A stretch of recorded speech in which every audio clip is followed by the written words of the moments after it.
Nandito na naman po tayo para sa ating nakakakilig at madramang pagkikwentuhan. Huwag niyo pong kalimutan mag-subscribe sa aking channel at i-click po ang notification bell para lagi po kayong updated.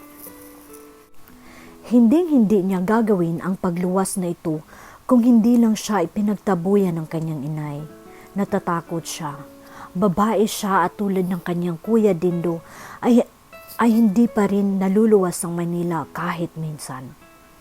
Mas gugustuhin pa siguro niya ang lumuhod sa harap ng kanyang tiya Salud at humingi ng tawad kahit alam niyang wala siyang dapat na ihingi ng tawad kaysang umalis at makipagsapalaran sa isang buhay na walang katiyakan. Nasaan ba ang kanyang kuya Dindong? Mahigit 1 taon na buhat nang umalis ito pero hanggang ngayon ay wala siyang anumang balita tungkol dito. Matapang ta ito. Paano na siya na isang babae at mahina na kahit minsay hindi pa nawawalay sa kanyang inay. Nang magliwanag ay bahagyang nawala ang kanyang takot. Nalibang siya sa panunood ng mga tanawing nadaraanan. Mga malalawak na bakurin na berdeng-berde, mga ilog at mahabang tulay. Sa pagkawala ng takot sa dibdib ay humalili ang galit. Ang puot na dadaraman niya para sa tiyahin at ang galit na iyon ang bahagyang nagpatapang sa kanya. Nakapag-isip-isip na siya at ngayon natitingnan na niya sa ibang anggulo ang pag-alis na iyon. Naisip na niyang dapat pa nga siyang matuwa sa nangyari dahil nakalaya siya sa mga kuko ng kanyang masungit na tiyahin. Dahil ngayon magkakaroon na siya ng pagkakataon, patunayan dito na pwede siyang mabuhay ng maayos nang hindi nakasandal dito. Mapapatunayan na niya pati sa kanyang inay na ang pamamalagi sa bahay na iyon ang nakahahadlang sa pag-unlad niya. Napangiti siya sa isipang iyon. Oo, ngayon niya patutunayan sa kanyang inay na nagkakamali ito sa patuloy na pag-aakalang higit silang mapapabuti sa poder ng kanyang tiyahin. Nakuyom niya ang mga palad at sumumpa siya sa sarili. Gagawin niya ang lahat para mapaunlad ang sarili. At pag nangyari na iyon, babalik siya para kunin ang kanyang inay at mga kapatid. Nasa Valenzuela na sila sa North Diversion Road nang bumagal ang sinasakyang bus. Nagpausad-usad pa ito bago tuluyang huminto dahil sa mahabang traffic sa unahan. Sa unahan, di kalayuan sa kinaroroonan nila ay tanaw ang isang malaking bus na nakatihaya sa gitna ng daan. May mga pulis na nakapaligid dito. Iyon ang dahilan ng traffic. Naisip ni Teresang tulugan iyon pero matagal na siyang nakapikit ay hindi naman siya dalawin ng antok. Naririnig kasi niya ang pagkakaingay ng ibang pasahirong inis na inis sa pagkakabalam ng biyahe. Karamihay mga estudyante at mga di-opisinang mahuhuli na sa pagpasok. Muli siyang dumilat.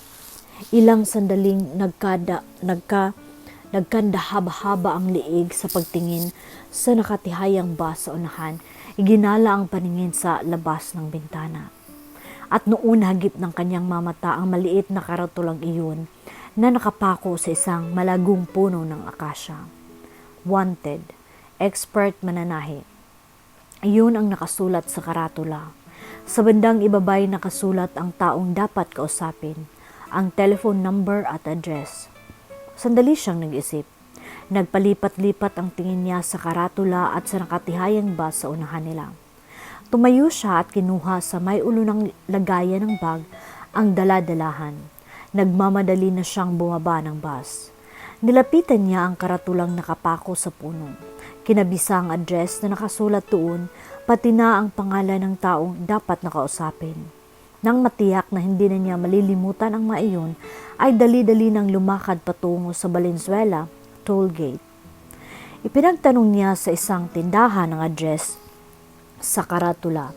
Sinabihan siyang sumakay sa tricycle.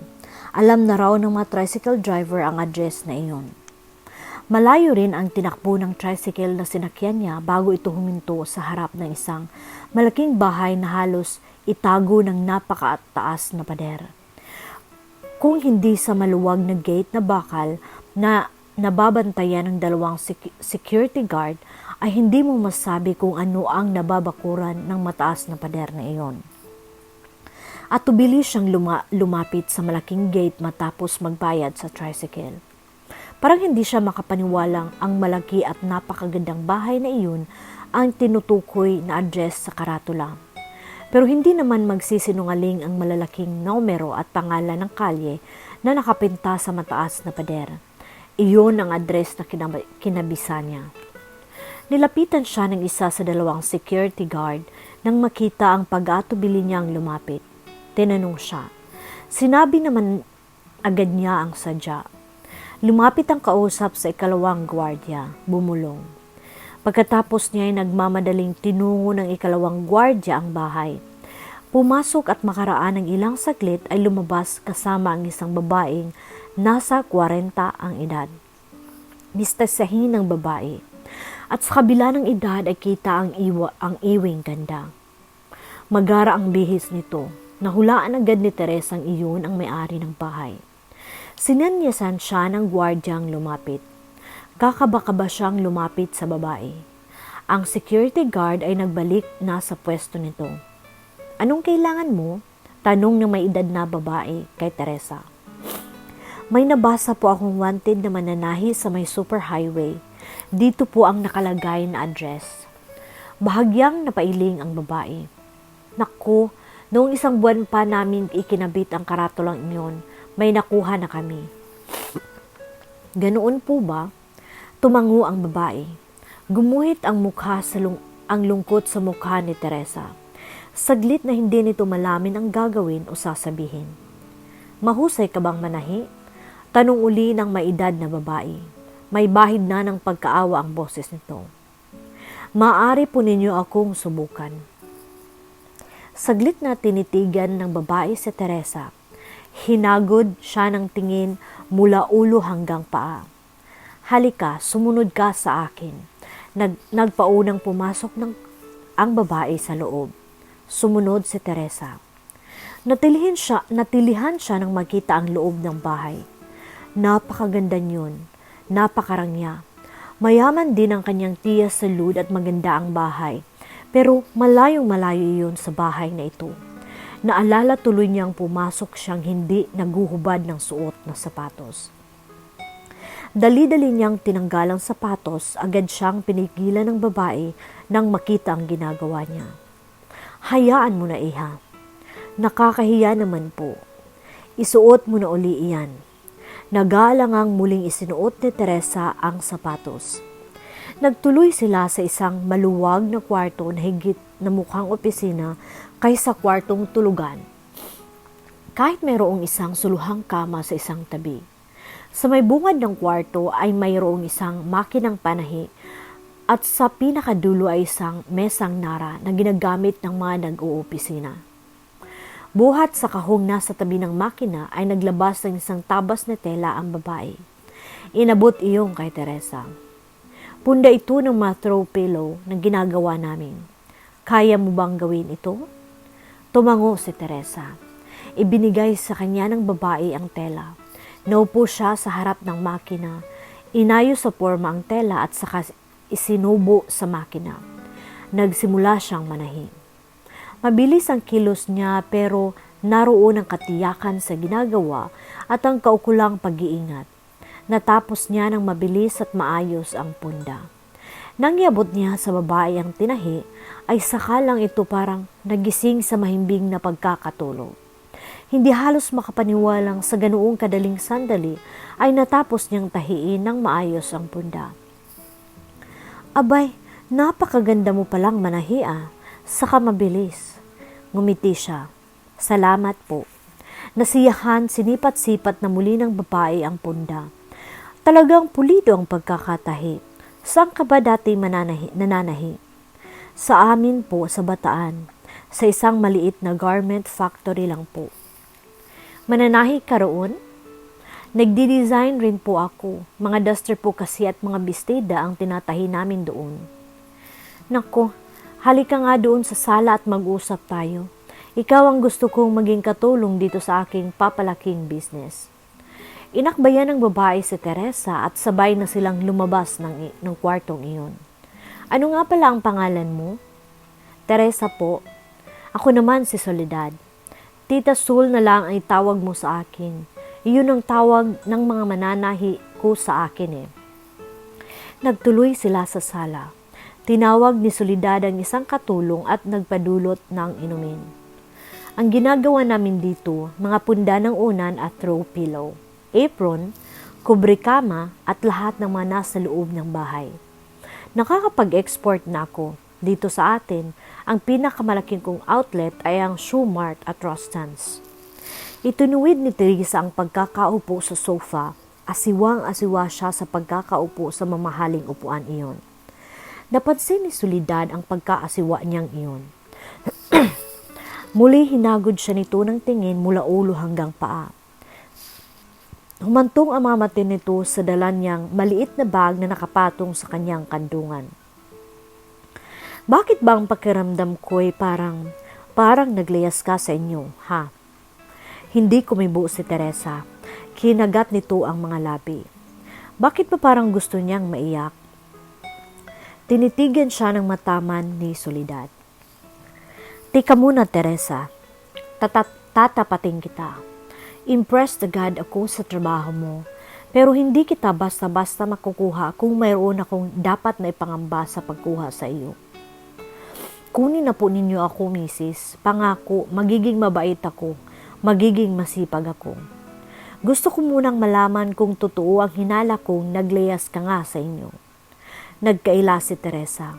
Naisip niyang baka hindi pa siya matanggap ni Soledad kung malalaman ang totoo sa pag-alis niya sa kanila. Ulila na po ako.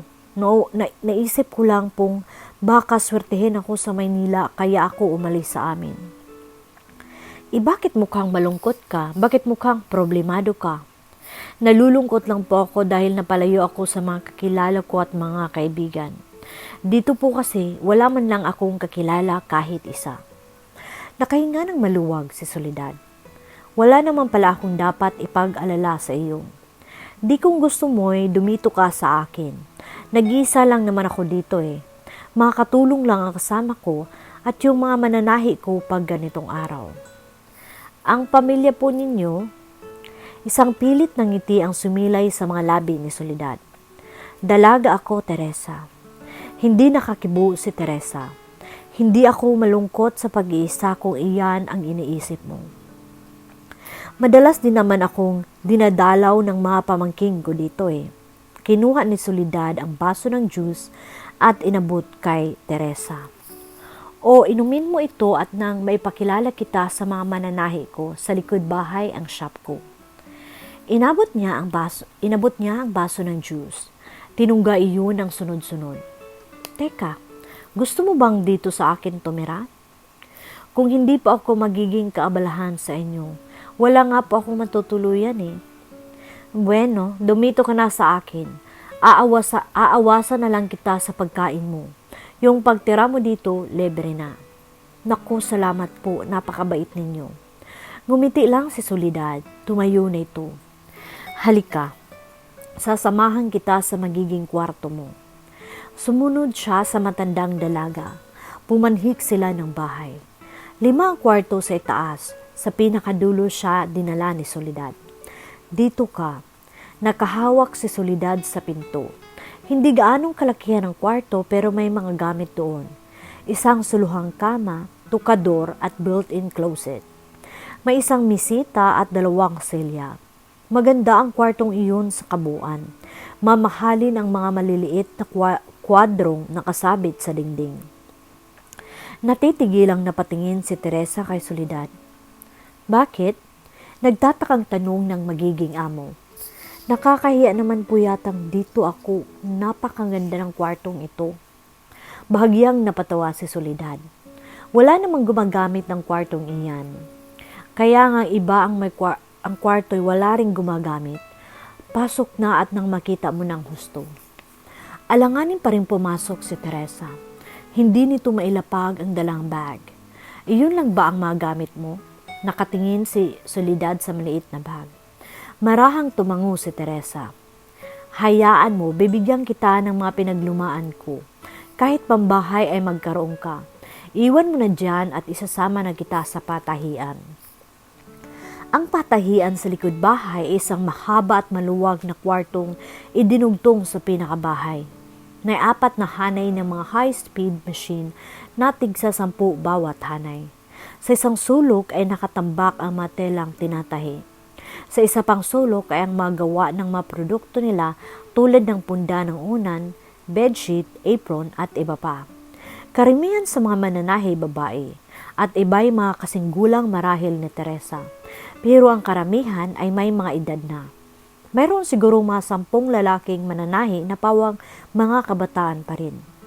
Bumubungad pa lang sila sa pinto ng patahian ay sinalubong na agad sila ng isang lalaking tingin ni Teresa ay hindi nalalayo sa kanyang edad.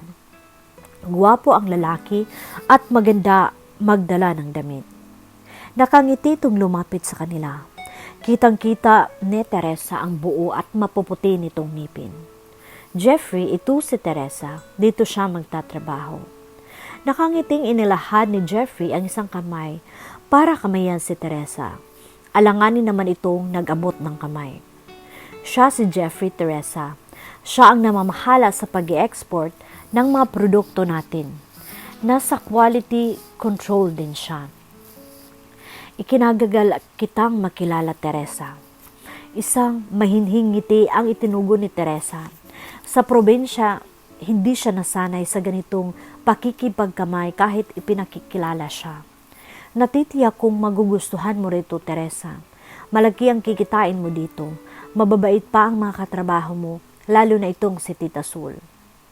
Napangiti si Soledad. Dito na siya titira sa bahay, Jeffrey. Wala pala siyang matutuluyan dito sa Valenzuela eh. Sumaya ang mukha ng binata. Mapapadalas ang punta ko dito pag ganyan, Tita Sol. Baka araw-arawin ko. Namula si Teresa. Alam niyang siya ang pinatutungkulan ng pagbibirong iyon ng gwapong binata. Bumaling si Soledad kay Teresa. Hindi araw-araw na nandito si Jeffrey, Teresa. May sarili kasi siyang opisina sa Manila at hindi lang itong mga produkto natin ang ine-export niya. Marami pa. Teka, Tita Sol, hindi ko yata naririnig ang boses ni Teresa. Oo nga naman, Teresa, hindi ka na nagsalita. Kiming ngumiti si Teresa. Sa wakas ay nakuha nitong magsalita. Wala naman po kasi akong maisip sabihin, pero tingin ko nga po ay magugustuhan ko dito. Ang ganda pala naman ng boses mo eh. Nakangiti si Jeffrey kay Teresa. Hindi naman. Halika nga, Jeffrey, at samahan mo akong ipakilala itong si Teresa sa mga mananahi ko. Ang dalawa nga ang nagpakilala kay Teresa sa mga mananahi. Maayos naman siyang sinaludar ng mga mananahi. Kinausap ni Soledad ang line leader na si Aling Huling. Matabang babae ito at mas bata ng kaunti kay Soledad. Nasa mukha ng babae ang kabaitan. Huling, ikaw na ang bahala dito kay Teresa. Bigyan mo na siya ng tahiin. May bakante ba tayong makina? Mayroon pang 2, Tita Sol. Sige na, iwan na ninyo siya at ako na ang bahala magturo sa kanya ng mga gagawin. Paano, Teresa? Magsisimula ka na ngayon? Opo, salamat po, Tita Sol. Sige, Teresa, pagbutihin mo ha, si Jeffrey. Nakangiting tumango si Teresa. Magkasabay na lumabas ng tahian sina Soledad at Jeffrey. Hinabol ni Teresa ng tingin ang paalis na binata. Napangiti siya sa sarili. Damang-daman niya ang hindi may paliwanag na kasiyahang pumuno sa kanyang dibdib sa pagkakakilala sa binata. Makakain ng hapunan ay pumanhik na si Teresa upang matulog.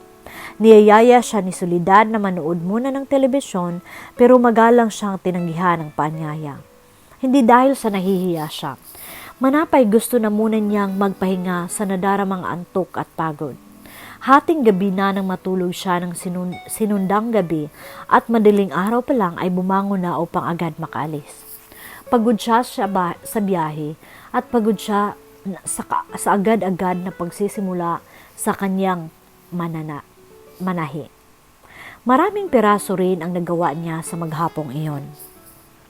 Paglapat ng likod niya sa malambot na kamay, saka siya nakaramdam ng malaking pagod. Pakiramdam niya tinakasan siya ng lakas, pero sa kabila ng nadaramang pagod at antok ay nakapagtatakang hindi agad siya nakatulog. At may dahilan ang pananatili niyang gising kahit kanina pa siya nakapikit. Christopher at si Jeffrey.